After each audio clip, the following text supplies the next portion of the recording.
Hello and welcome to On The Watch, where we don't let our fandom get in the way of our honest criticism. If you've enjoyed our reviews so far, please like, share, subscribe, and hit that bell gizmo. I'm your host Maz, and today we're going to talk about what's wrong with Disney.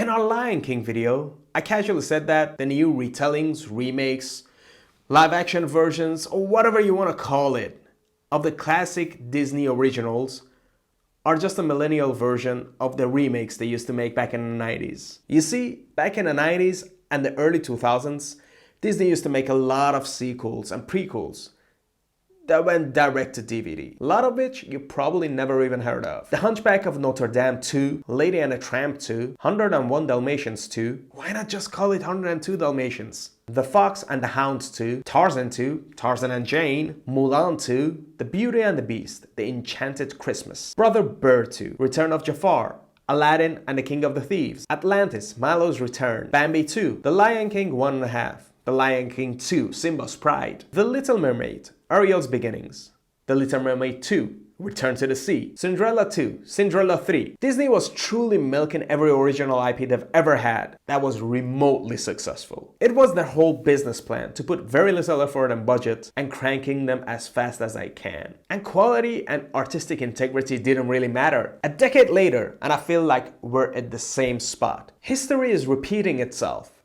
and Disney is banking on our nostalgia once again. But they're going at it in a different way. This time, they invest big, not only in the visuals, but also in the actors and the directors they hire. Quality-wise, they're better than the direct-to-DVD sequels and prequels, but none of them are better than the original ones, in any shape or form. And I know in our review of Aladdin, I called the new live-action version better than the original, but my feelings towards Aladdin, both the old one and the new one, are, well, complicated. In The Lion King, they got one of the biggest directors they could, Jon Favreau, who's fantastic. They also got the biggest cast possible. They got Donald Glover, Seth Rogen, Chiwetel Ejiofor, James Earl Jones, Alfred Woodard, Keegan-Michael Key, and arguably the biggest star on the face of planet, Beyoncé. And they marketed the living shit out of this movie. You couldn't possibly escape it. But the movie had nothing new to say. It was by all means a shot-for-shot remake. So this movie had literally no reason to exist. Yet it's gonna be #1 at the box office for many weeks to come. And that's because Disney is purely banking on our nostalgia at this point. Not quality, art, anything timely or remotely interesting.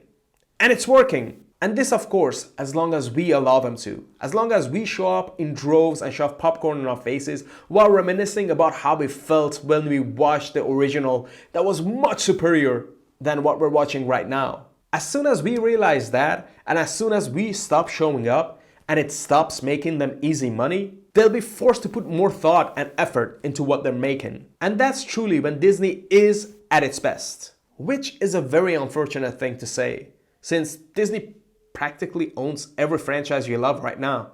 They have Star Wars, Marvel, with the new addition of Fox, the original Disney, and so on. And with Disney Plus looming in the horizon and their quote-unquote ownership of Hulu, I'm not really optimistic it's gonna get better anytime soon, if ever. And on that somber note, I'm gonna end today's show. If you enjoy our work, please like, share, subscribe, and hit that bell button. You can find us on all social media at Watch on the Watch. Thank you for watching, and see you next time.